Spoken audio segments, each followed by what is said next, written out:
There is a place that is spoken about only in whispers, a dark area that spawns the beginnings of urban legends, a place where anything can happen and usually does. During the light of day, it hides just outside of view, but when the sun goes down, spirits, creatures of the night, roam free, and things do go bump in the night. It is in every state and every country, and there is no escaping it, no matter how safe you feel behind your locked doors and latched windows. So we invite you to turn down the lights and turn up your radio while we join Dave Schrader and Tim Dennis, your hosts, on a journey into the darkness on the edge of town. And welcome back to Darkness on the Edge of Town Paranormal Radio Show. Remember to spend your Sunday nights listening to the best in paranormal radio, and now you can enlarge that by going to EncountersLive.com the hour before our show and listening and sharing your time with Tim Yancey and his lovely wife Trish as they take you through the paranormal. Their show can be heard by going to EncountersLive.com. If you're out in the Florida area, you can check Clear Channel's WBZT 1230 AM for the live show, and the streaming again at EncountersLive.com with Tim, Yancey, and Trish. And you've also got Jason Gowan joining you on the show, Tim. Is that right? That's true. Right. Jason is a guy that I've been trying to get down here for about a year now to join us on the radio show. And just a really funny guy, a very passionate investigator, dedicated to what he does, and it's a real new dynamic for the show. It's been a lot of fun having him on board with us. Good deal. So people can check that out. Again, if you're tuning in right now, we're talking about the Amityville horror case, trying to separate some of the fact from fiction. And Tim runs two websites. One is called AmityvilleHorror.com. The other one is AmityvilleHorrorTruth.com. And you said now you've pretty much you've set those up and you've just left them alone since the passing of George Lutz last May. Right. George actually called me on my birthday one day, and he says, "Hey, kid, guess what? I got you a present." And I said, "Really? What's that?" And he says, "I got you AmityvilleHorror.com for your birthday." And I said, "What do you mean?" He says, "Well, you're going to be my new webmaster." So I was like, "Okay, well, that's a lot of work, but thanks, George." You know. Hey, Tim, now we know how to do things. For now on, if we have something we need done, hey, That's Tim, right. We got you a present. I bought you a sponge and a bucket. There's my car. Start washing. There you go. It works. All right. But that began the two of us working on the website, and he would send information over that he thought was important that he wanted to put up there. And we were in the process of putting the final touches on it, unfortunately, when he passed away. And so it was something that I just kind of couldn't bring myself to change after his passing, and so it's still there, and it's still set the way that it was the day he passed away. And George was a dear friend. He taught me more about the paranormal than I had learned in 35 years previous to meeting the guy, and he was somebody that meant a lot to me, and so, you know, the least that I can do is keep that up there in his honor. All right, very cool. People can check that out. And I will tell you, I've had the chance to see and be along Tim Yancey here for a couple of different events. He's a great guy, great speaker, and he has a great show. So I hope that the listeners and friends of Darkness Radio will open their hearts and arms and give a listen to Encounters Live every Sunday night before you come over to us, and be a part of the atmosphere so you can have a full night of investigative information on all different forms of the paranormal.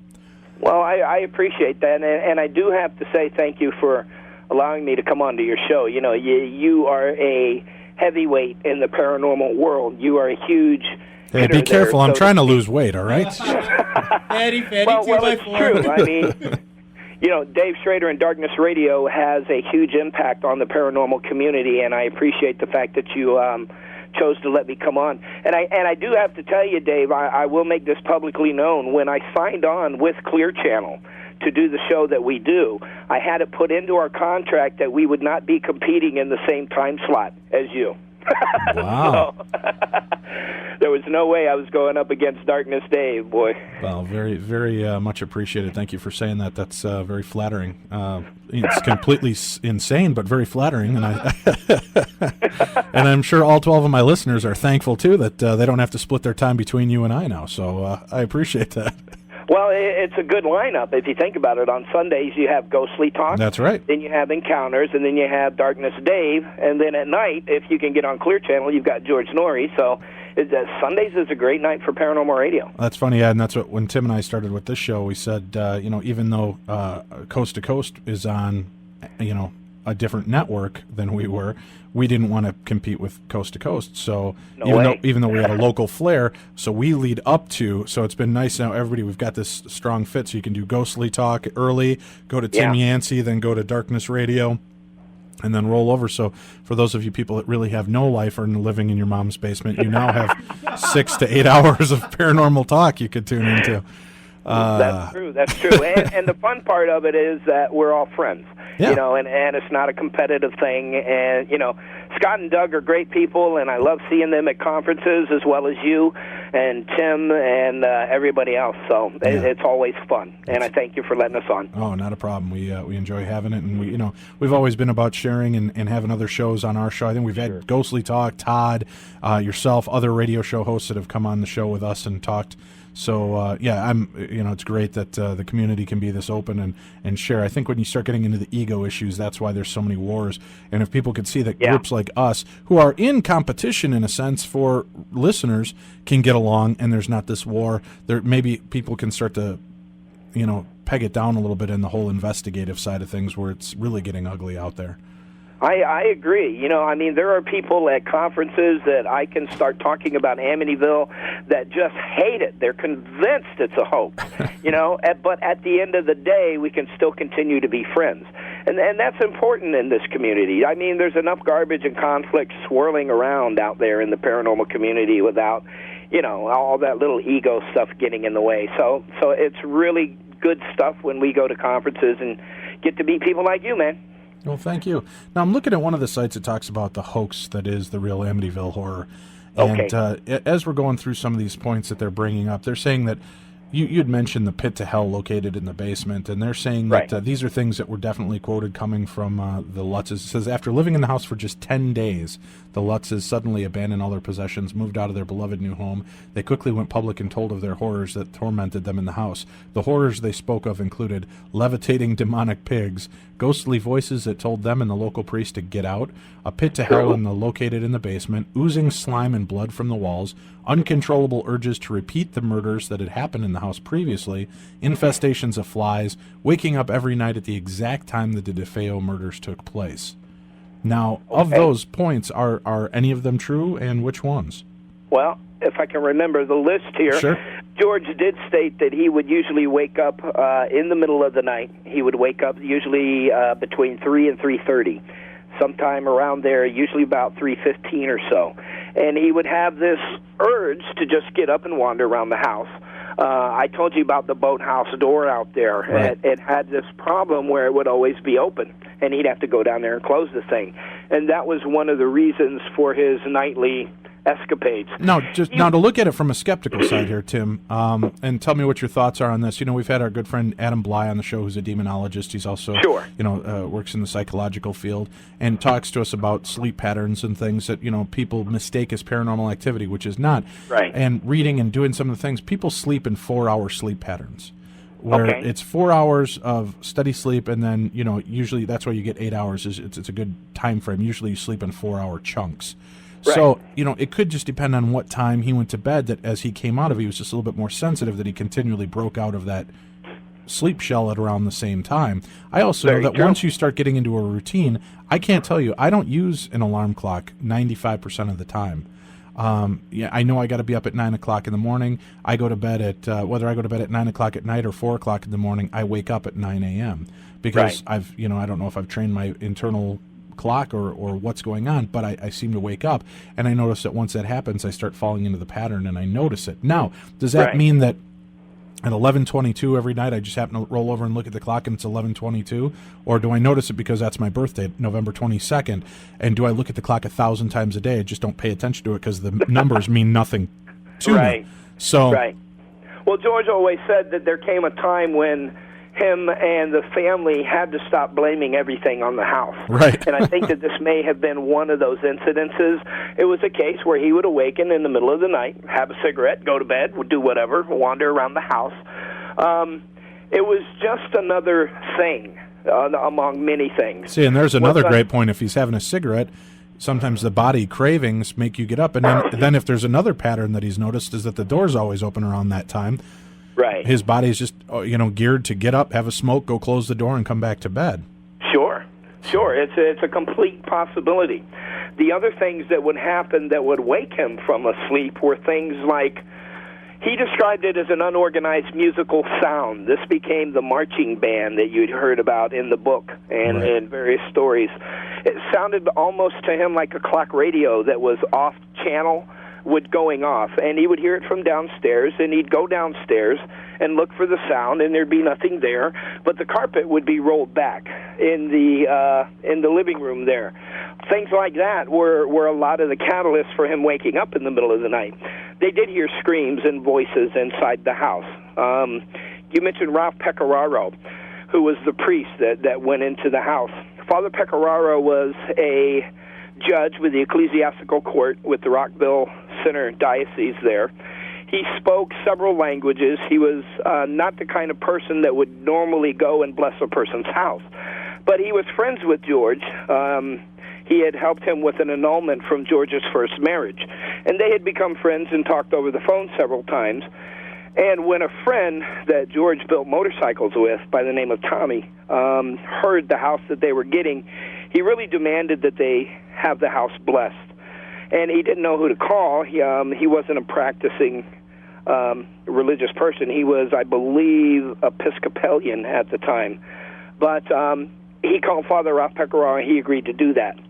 When he came into the house, he testified later, and there are interviews on In Search Of that you can find with Father Ralph Pecoraro talking about this, that when he went into the house, George was unloading boxes. They kind of waved at each other. Father Ralph went into the house, and he said the one room, the sewing room, which was considered the worst room in the house, was very cold.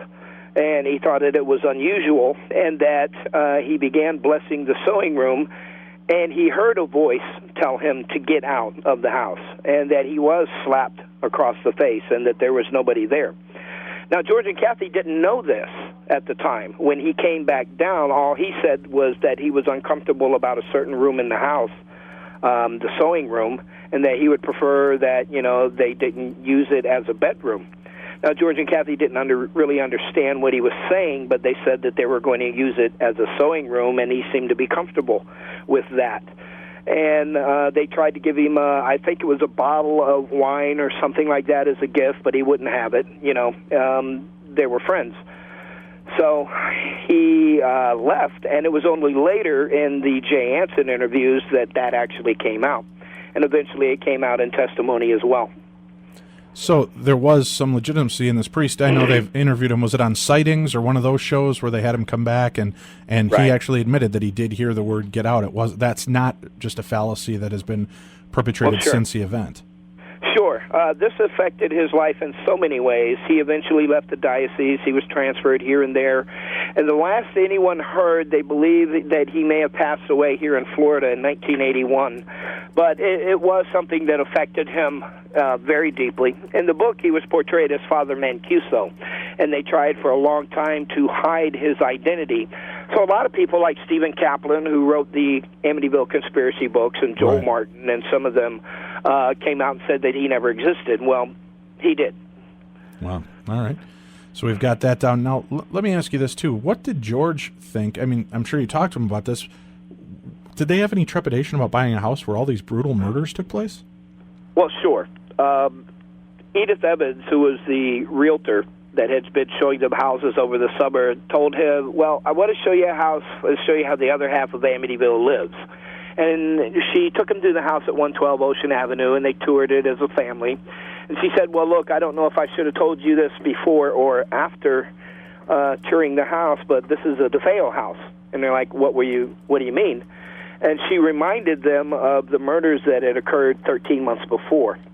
And he explained to me that they had several discussions as a family about whether or not to move into the house. Some of the possessions that were inside the house still belonged to the DeFeos, and it went with the property.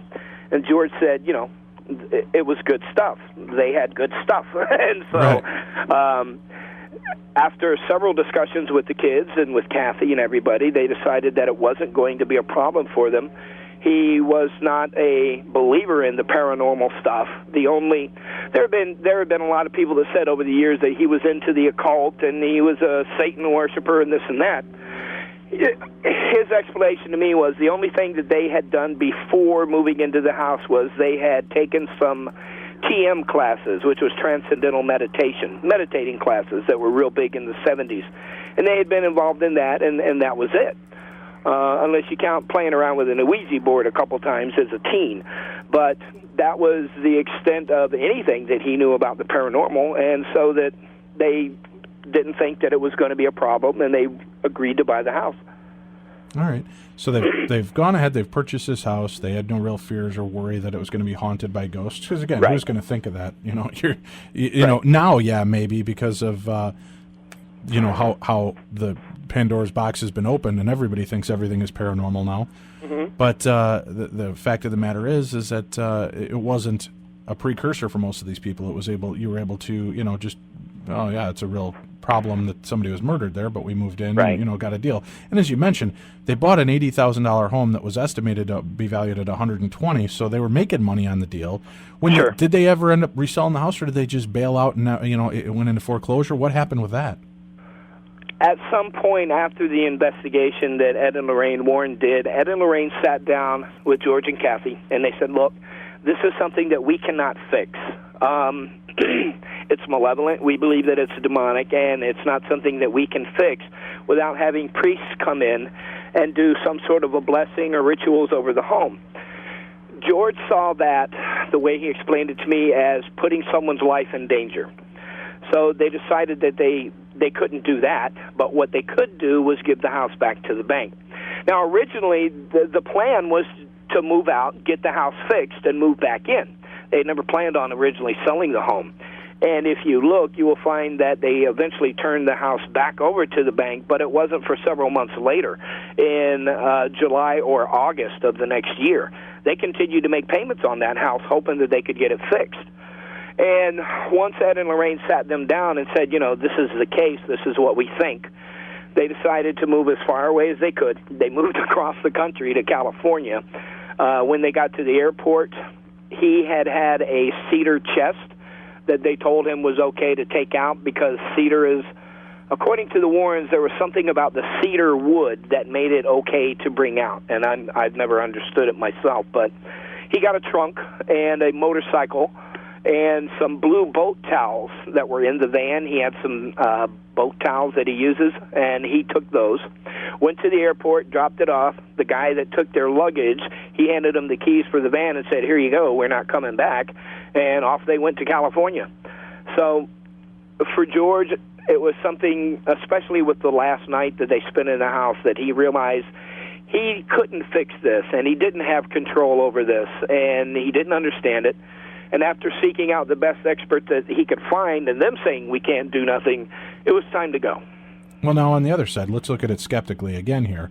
And we've heard this story forever. People say, hey, if you want to hit it big and you want to do something, California is the place you ought to be. So they loaded up the truck and moved to Beverly, I guess. But seriously, okay, now we've just made this big story. We've got the public attention. Probably the best place for us to live is California, so when we can sell the movie rights, do you feel that there was any... can you see how that would lend itself to the skeptics and their belief? Yeah. I see what you're saying. They moved, I can't remember the name of the town they moved right off the top of my head in California, but it wasn't like they went to Hollywood or somewhere like that. It was a small town. I can't remember quite the name of it. They moved there, and you have to remember that the book didn't come out until 1979. The movies didn't come out until later than that. So we're talking about from 75 to 79, they moved out there. I can't say that move was based on the fact that they were going to be rich immediately. I mean, it was 4 years in the making before they even had a book published. Sure. All right. Now, how about the fact that there's some inconsistencies? The Lutzes changed their story a few times. Originally, they said that they lived in the house for 28 days, and then it became, originally it was 10 days, and then it was they actually lived there for 28 days. What's with the inconsistency with the move on that? I have never heard George Lutz or any of the family members ever say anything other than 28 days. So where the 10 days comes from, I don't know. Okay. I don't know. Do you think that a lot of what happened? Do you believe that a lot of what happened at Amityville and a lot of what happened with the story was just kind of blown out of control for the Lutzes by the media, and because it was just a sensational story to tell? I think it was, and I think that what happened was that there were a lot. Let's face it, Amityville is probably the most famous haunting case in history. It's also one of the most controversial because there have been people who have gone in, tried to debunk it, or insert themselves as some sort of an authority over the subject. They didn't live there. Many of them have never been to the house or interviewed the family at any length at all. Many of them never met the Lutzes. But they would tell you what happened.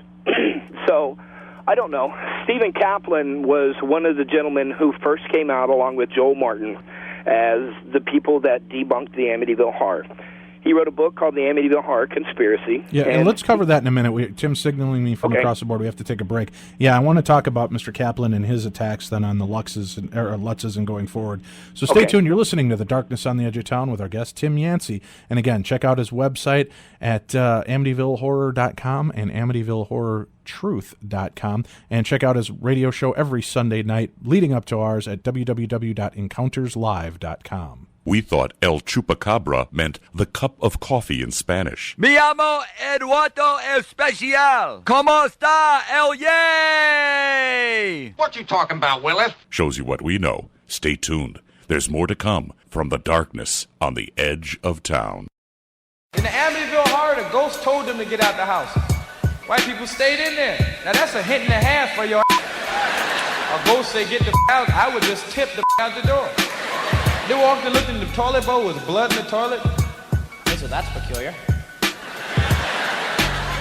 I would have been in the house and said, oh, baby, this is beautiful. We got a chandelier hanging up here, kids outside playing. It's a beautiful neighborhood. We ain't got nothing to worry. I really love them. This is really nice. Get out. Too bad we can't stay, baby. We're the type of guys who would have stayed just for the extra company. Welcome back to the darkness on the edge of town. And welcome back to the show. Our guest this evening, Mr. Tim Yancey. We're talking about the Amityville horror case, and we're getting in depth a little bit here, talking about some of the fact and fiction. Let me ask you, now, first of all, is it true, Tim, have they actually changed the physical address? It's no longer 112 Ocean Avenue? That's true. Because so much publicity came out with the movies and all, they have remodeled the house. The real famous eye-shaped windows aren't there anymore. I hear that they've actually relocate the address. They're putting them back, from what I've been told. A possibility. I'm not sure about that. People are all wondering where those windows went, and we tried to keep track of them over the years, but lost track of them and have no idea where they are now. You know, it's really funny. I don't mean that they're putting the originals in; that they're putting in new windows that look like the eyes. Is what I've been told, that they are updating that. But you know, I think it's so funny are the families that have moved there since, knowing the house and knowing the history, and then they get so frustrated and angry. Well, you bought the flippin' Amityville horror house, you know. If you don't expect people to come by and take photographs, then buy the house next to the Amityville horror house. You don't buy the Amityville horror house. That's true. What do you think of a gentleman named Brian Wilson who was with the Beach Boys? That's great. No. yeah. I wish. Yeah. But, no, he over the years has had to deal with a lot of the garbage of people coming through and sightseeing and this and that. And you're right. It makes no sense to me why you would want to buy that house to begin with if you're you know, not into paranormal investigations by any means. Well, even that. But how can you buy a world famous? It'd be like me going and buying Abraham Lincoln's, you know, birth home, and then being pissed that people come by because they want to see Abraham Lincoln's birth home. You know what? True. You've got a very famous place, you know. Oh, yeah, I bought the White House, but all these people that keep coming by to want to see it because presidents lived here. Yeah. What the hell's wrong with these people? You know, my question is, what the hell's wrong with a goofball that buys the house? Now, how come there has been no real reported activity in the Amityville house since the Lutzes left? I don't know. I mean, if there was no way that the Warrens could fix it, and their idea was just get the hell out. Right. I understand. I don't know. There's so many cases out there that you hear of, like the Enfield poltergeist case, the Bell Witch haunting, those kind of places that didn't have any activity after that family left either. And I have no explanation for that. I can tell you that George always thought that the Cromartys, who bought the house after they left, that they probably had a life much worse than what happened to the Lutzes. We have photographs of the Cromartys, who said for years that nothing had gone on in that place and poked quite a bit of fun at the Lutzes. Yet we have photographs that were taken for magazine articles and things that show their arms and parts of their bodies transparent. There are taped interviews that have growls in them that George had copies of. So I don't know. The Cromarty's son died of a drug overdose while they lived there. So I don't know. There's a lot of tragedy that seems to go with the house. George called it like the most divorced house in America. Just about everybody that's ever lived there has had financial difficulties or divorces of some kind. And like I said, you can't blame everything on the house, but it's just another one of those things about Amityville. Yeah, that's interesting because we've been told, a lot of homes where you're having fights with your spouse and they don't seem to be over really anything. It's that the spirits like to muck with you and get that heightened sense because they can live off that energy. Sure. And draw off of it. That's why a lot of spirits will hang around in bars or in places where there's a lot of energy and activity so that they can kind of live vicariously through us and the energy that they throw.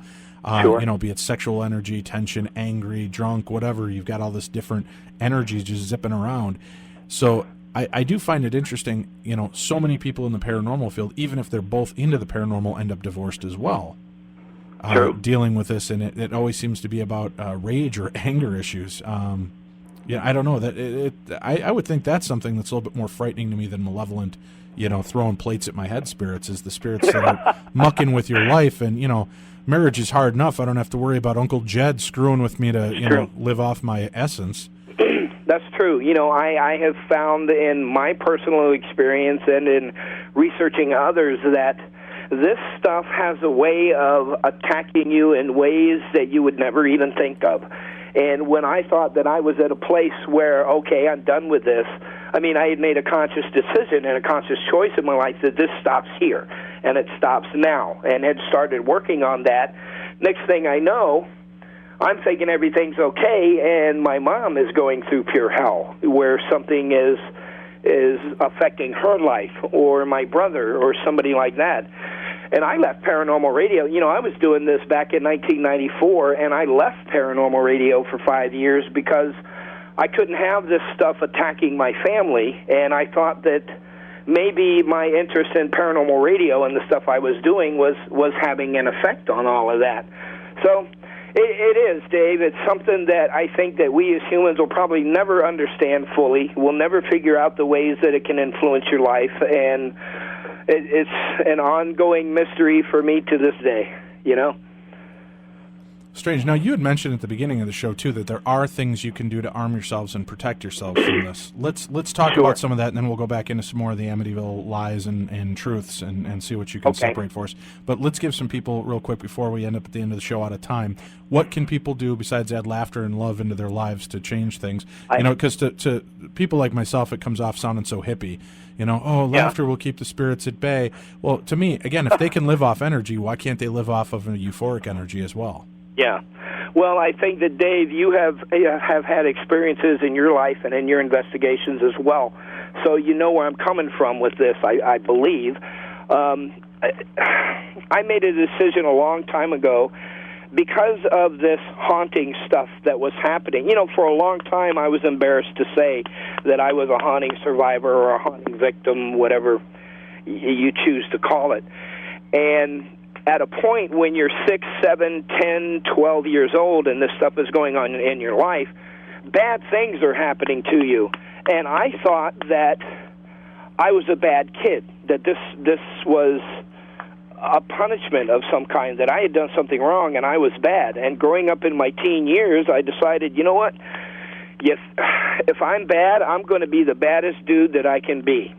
I'll show you. Right. And I traveled down some really dark roads through my life as a result of this stuff.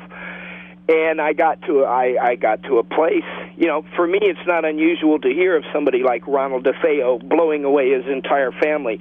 That's how this stuff affects you. It blurs the edges of reality, and it makes you do things that aren't common, that aren't your personality. George and Kathy, the biggest thing that they talked about was how this house affected their personalities, how they got sick, how they lost weight. And George did hint during an Art Bell show that he had feelings and ideas and thoughts that would creep into his mind that bothered him, that worried him for the safety of his family. And that's what I discovered as well. I went down some really nasty roads there for a long time. And it got to a point where if you're experiencing a violent haunting and something's going on, I think that you can wave all the sage and all the rosary beads and things around that you want. It's not going to make a difference until you make a conscious choice that this has to stop, and it stops here and it stops now.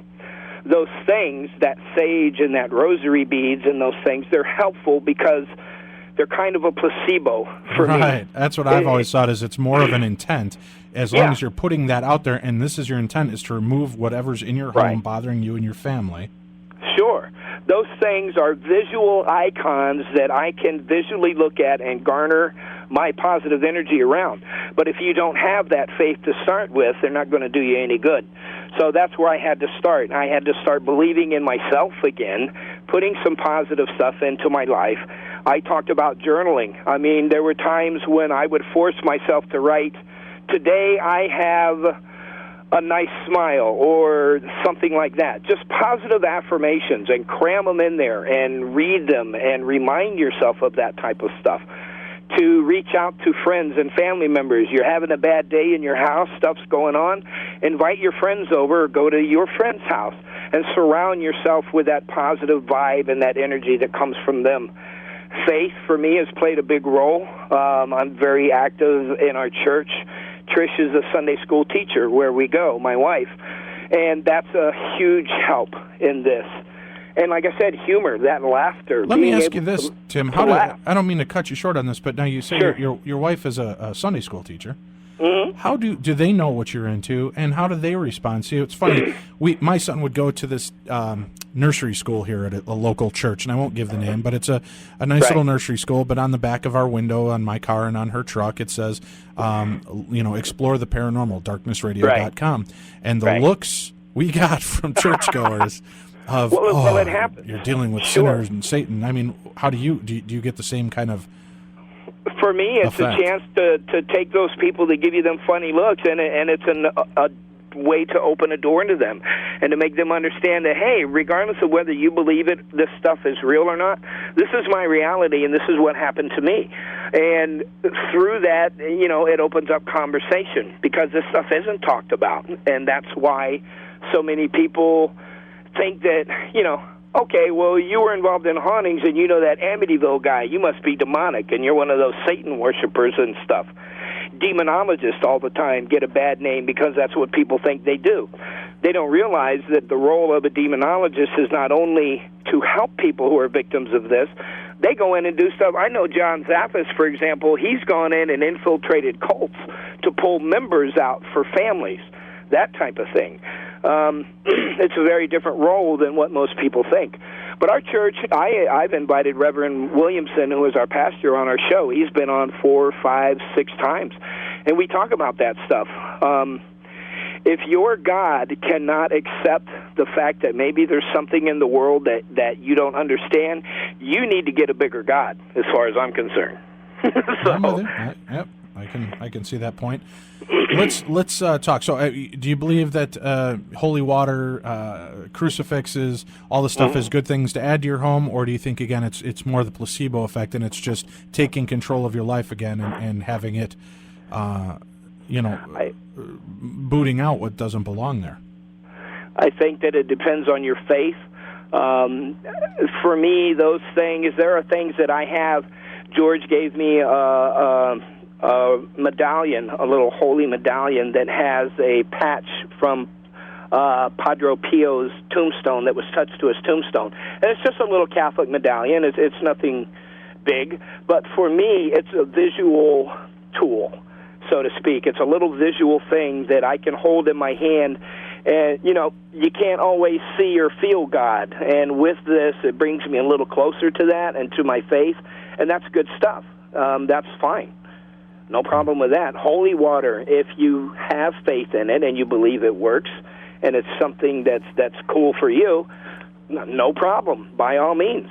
That's really what I think about it. That's why I think you hear so much of this stuff happening and it doesn't work.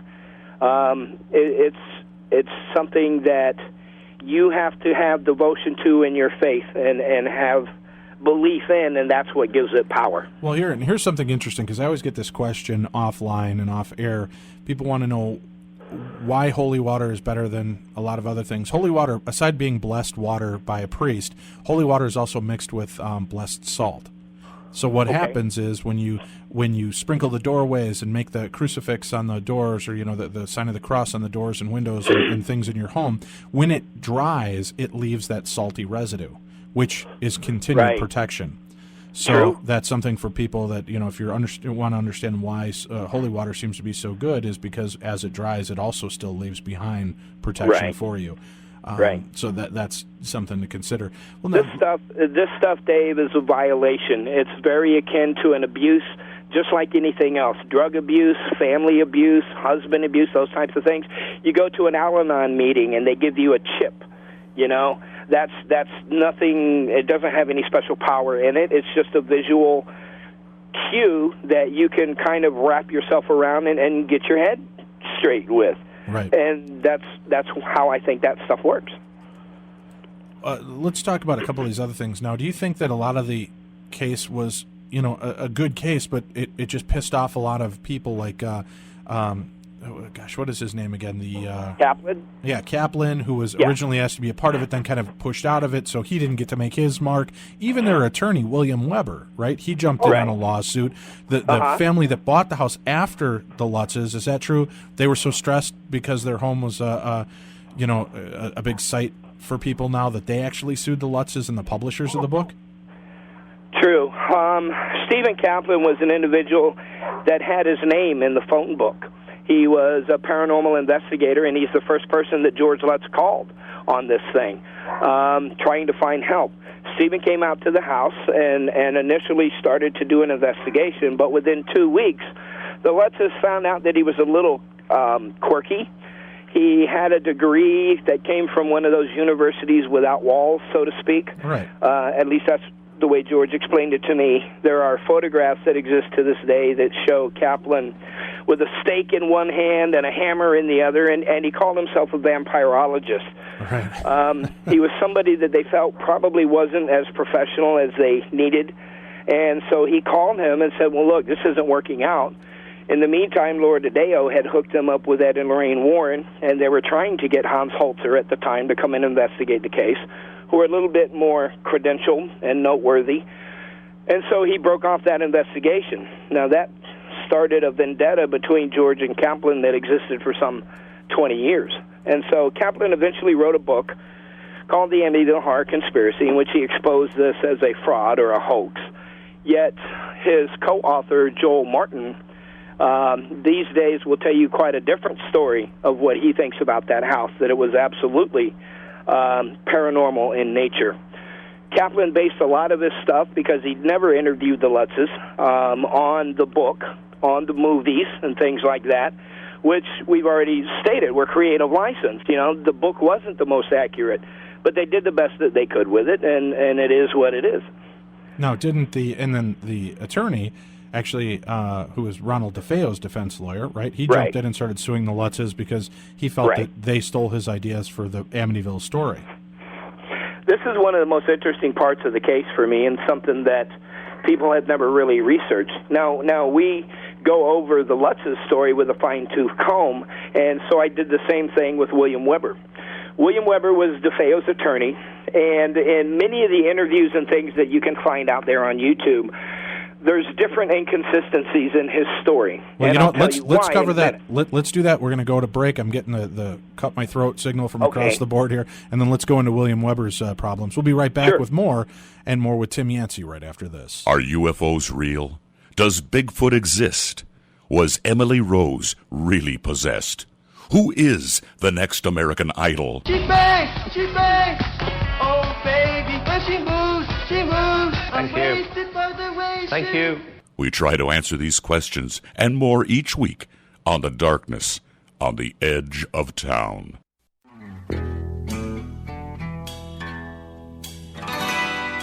Try not to fall asleep. We'll only give you nightmares. Welcome back to The Darkness on the Edge of Town. Welcome back to The Darkness on the Edge of Town Paranormal Radio Show. Our guest this evening, Mr. Tim Yancey of Encounters Paranormal Radio Series. He's also a paranormal researcher. You can hear Tim's radio show every Sunday night preceding our show by going to www.encounterslive.com. If you're in the Florida area on Clear Channel, you can listen to him on WBZT 1230 AM. And again, that show is from 9 to 10 Eastern Standard Time, correct? That's true. All right, good deal. Now let's go ahead and talk a little bit more about the attorney, and we have about 10 minutes left of the show. Okay. I'll put this out there as quick as I can. William Weber was Ronald DeFeo's attorney during the trial for the murders.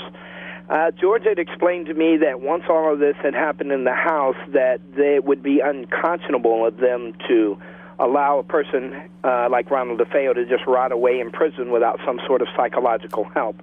They had felt that what they had experienced in the house may have been the cause for Ronald to commit the murders. So they made an attempt to contact William Weber's attorney. They did so. And initially, when William Weber spoke about the case, we did hear the truth in this. And there have been several versions of it in different interviews. But in the Amityville Horror Conspiracy book, on page 166, there's an interview with William Weber where he states and talks about that initial meeting. And he said, quote, "Well, this was when I met with them that the initial conversation was just inviting me over. I ultimately went over to see them, and they spoke about dreams that Kathy was having. They spoke about funny feelings and the change in the relationship between themselves and their children, the children fighting amongst each other when they had never done that before, and that they thought maybe it was just that the house was no good." In other interviews, William Weber has also stated that the Lutzes initially contacted him because they were experiencing paranormal phenomenon in the house, and they wanted to know if he had any information in the trial that could help them.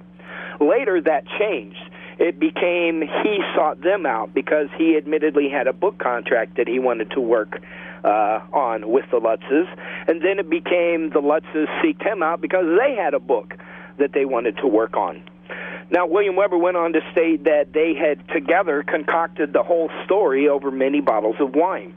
For instance, Jody, the pig, came from a story that Ronald DeFeo told about a neighbor's cat, who his name was Hr.2, and he was a big, fat cat, and that he used to sit outside Dawn's window and stare in the room at her. Well, Dawn's room was on the 3rd floor, and her window has no access for a big, fat cat, much less a mountain climber to get to that window. It would be a near impossibility. So that changed, and it became a little kitten later on. They talked about the green slime that drips on the walls and that type of thing. He said that originally that came from the crime scene photographs, that they were looking at the crime scene photographs together, and they saw the fingerprint dust on the door, and that became the green slime. Later, he stated that it was from spaghetti that was splashed up on one of the walls. So there's a lot of inconsistencies with William Weber's story.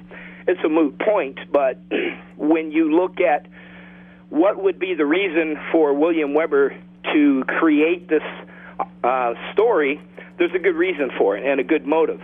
William Weber sued the Lutzes because he stated that they had used a lot of his information to make the book. Hey, good point. If I can say that I helped them make the story, then all of a sudden I become possibly eligible for the best-selling novel of 1979. And I just don't buy Weber's story, because all the research that I've done, there's been a lot of inconsistencies in what he has said over the years. And if we're going to talk about, inconsistencies in the story, a lot of these players have way more inconsistencies than the Lutzes ever have. I've never heard George change his story in years. I have interviews going back to 1977 where he's correcting the Warrens on points of the story. And when it comes to Weber and Kaplan and them, their stories just don't ring true for me either. So if he could prove that he helped them invent this story over many bottles of wine, he suddenly becomes eligible for a portion of the profits. And I think that was his motive.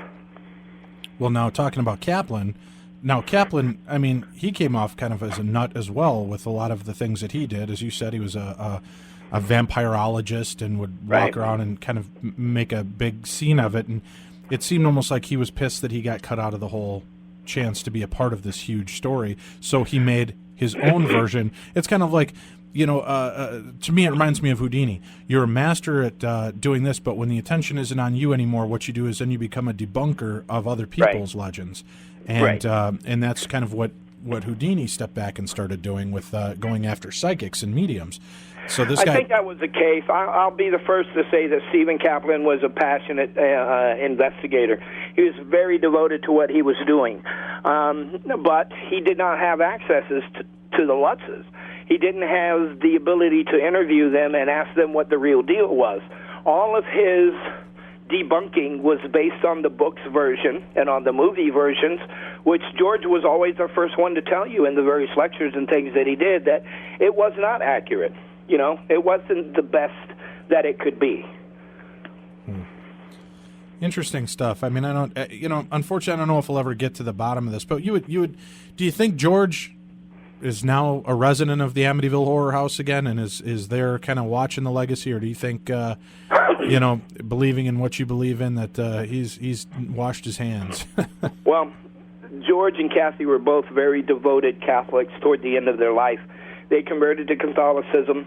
Kathy had a ministry in Arizona that fed thousands of homeless people every year. George worked with the Salvation Army in Las Vegas, where he lived, preparing meals and things like that for the homeless. They were very devoted to their faith. George, every time that I saw him, was carrying his favorite set of rosary beads in his hand. And I'm not trying to make a superhero out of the guy or anything, but he's somebody who was very faithful. And I have no doubt that George and Kathy are resting very peacefully without a thought of Amityville in their minds this day, Well, that's good to hear. I guess, like I said, I think it's funny. I listen to the guys from the Ghost Hunters who, I love Jay and Grant. They're good buddies of ours. Sure. And every time they're asked, where is your one location you'd love to go, as they always say, we want to go to the Amityville Horror House and just debunk the hell out of it. And I laugh true. Because it's been almost 40 years or 30 years, and nobody's complained about it since. How do you debunk something unless you have the ability to time travel, go there during the midst of it, and be able to debunk what was going on? That's true. I love Jason and Grant to death. I know that they really don't buy into the Amityville story. I've had the chance to look into George's eyes and hear him talk about this. I've seen the fear that wells up when he would discuss the last night. I've had dinner with the kids and the family, and we've sat and talked about this stuff. And it's something you didn't hear from them for so long because they chose to put it out of their lives and move on. All three of George's daughters, I'm very proud to say, were youth ministers or are youth ministers with their church. It affected them that much. And in doing that, I've had privy to conversations and to emails between them that have definitely proved to me that this was no hoax, that this family lived it, that they didn't like to talk about it, and that they moved on with their lives. George realized toward the end that there are people out here who are still afflicted with this and made an attempt to step out and do something for the good of the paranormal community and to talk about it and to try to help people to people talk about this more. Now, Jason and Grant do the same thing with their show. Regardless of what you think of the show, they are out there educating people on the paranormal. And there's people out there that watch their show who go, wow, maybe this is the real deal. And that's good stuff. As long as it's educating people about paranormal phenomenon and about ghosts and things like that, I'm all for it, you know? Yep, totally. I agree with you on that. It's keeping the perspective of the field together is what we all have to work at maintaining, I think. Absolutely. Are you going to TAPSCon this year, Dave? I am going to be at TAPSCon. Okay, and great. I will be there as well. Yep. Trish and I bought tickets for that, and I know Jason and Grant will be there, so maybe we can have a big Amityville evening one night. No, that'd be great. Get the debate rolling, huh? We'll be out there. We'll be at TAPSCon, and we'll be out at Mid-South Paranormal Conference with Keith Age out in Louisville again, so you can come out and maybe Tim and I will get some more tattoos together. There you go. We got tattoos together at the last one, Tim. Yes, really? We did. Yeah. I got my Godzilla. Tim got a really cool bullet wound on his chest. How can people find you on MySpace, Tim? How can they locate you? MySpace.com/Tim Yancey. Everything about us is on EncountersLive.com. You can jump there and see tons of videos, video archives of the show. We're on iTunes now, which is really cool. All that stuff is right there with links to our MySpace page and all of that. Great. And I hear you have an interesting guest coming up in June on the 22nd. Is that right? I have heard rumors. I'm trying very hard. This guy is like the king of paranormal radio. His name is Dave Schrader, and I'm working on getting him to come in and do an interview on the 22nd. Good luck. He's a pompous ass. He'll never do your show. Yeah, I'll be out there doing the show with you guys, and that'll lead right into our show for the evening, so I'm looking forward to doing that. And any other places you want to promote? We've got about 10, 15 seconds left here. Anything going on? I just want to say thanks for giving an opportunity for the other side of the coin to be heard. Dave, you got the best show in paranormal radio. I appreciate you coming on or letting me come on with you, and look forward to doing great things with you. Definitely. I feel the same way, Tim, and thanks for spending your time and evening with us here in the darkness on the edge of town. Thank you all again for tuning into the show, and remember, tune in every Sunday night. Prior to our show, you can go to EncountersLive.com. Before that, you can check out Ghostly Talk. Go Ghostly Talk, Encounters Live, and then Darkness on the Edge of Town at darknessradio.com. We want to thank our guest, Tim Yancey, talk about the Amityville Horror. You want more information, check out his websites. I just gave you a tickle tonight talking about some of the different inconsistencies of the stories and having somebody give the other side of the coin as opposed to all the hoax rumors. So again, you can check out AmityvilleHorror.com, AmityvilleHorrorTruth.com, and then visit our friends Tim Yancey and his beautiful wife Trish as they host Encounters each Sunday night at www.encounterslive.com. We'll be back again with you next week in a brand new show.